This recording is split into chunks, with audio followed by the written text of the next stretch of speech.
On Thursday morning, a bicycle belonging to Sanjay Kar was stolen from the Mathula Sardarpara under the Baikora police station. Acting on the tip-off that the cycle had been sold in the Ratanpur area, locals mobilized, tracked down the location and caught both the thief and the stolen bicycle.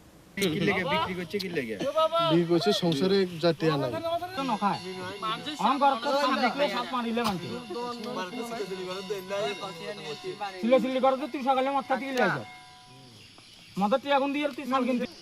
আনেকছে তুলি দিবা তুই আসলে মাছাতে চলে আর তোর বড়ি কইছ না তো ভাই আরে তুমি সাই ইরান কানা ওই বিছা বলে আরে মারি লেছে আসি দি এই বুটি টিকি ওই টিকিলে চুল করো তো না The victim stated that they planned to hand the youth over to his guardians after a discussion. Fed up with frequent thefts of bikes, gas cylinders and livestock, local residents have demanded that the administration stop acting as silent spectators and take strict legal action against local theft rings. Cycle আমি সকালে গাছ কাটতাম গিয়েছি হ্যাঁ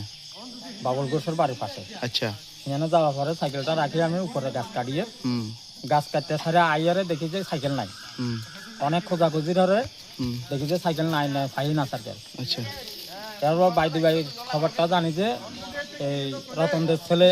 বিশ্বজিৎ এইদিকে আসে খালি হাতে এর কাছে কোনো সাইকেল টাইকেল নাই আচ্ছা সাইকেল নাই আর এই সাইকেল কই যেতে আর সাইকেল তার কাছে সাইকেল যত নাই তাহলে তার কাছে সাইকেল একটা দেখছে বলে অনেকে দেখছে রাস্তা দিয়ে সাইকেলটা চালা যায় সাইকেলে কি আছে জিজ্ঞেসি কইছে সাদা একটা ব্যাগ আছে তো সাদা ব্যাগ হইলে আমার সাইকেলে সাদা একটা ব্যাগ আছে ঠিক আছে সাইকেলটা কালার আছে নি জিজ্ঞেসি তারারও কইছে কালার নাই এমনি রং টং নাই এমনি কালার তা আমার সাইকেল তো পুরান সাইকেল কালার গেছে গই এরপরে তারাই আমি অনেক খোঁজাখুঁজি করার পরে তারা দেখি না বিকেলে যায় তারা ধরা হয়েছে দোকানের সামনে আসে ধরা হয়েছে প্রথম মিশা কয় এরপরে ধরা হয়েছে যে এই নিয়ে না আনিয়ারে তারা আমার বাড়ির সামনে আনবার হরে স্বীকার করছে রতনপুর নিয়ে সাইকেল বেচছে তখন তার মা বাবা আইলে যে কোনো একটা মা বাবা তো কথা কইব মা বাবা কথা কইবার আর আমি সাইকেলটা খালি হয়েছে আমার কোনো তারা মারানোর দরকার না কোনো কিছু দরকার নেই কারণ রাত হইলে আমার সাইকেলের দরকার Reporter Bibikram from Santi Bazar, Chinikhora.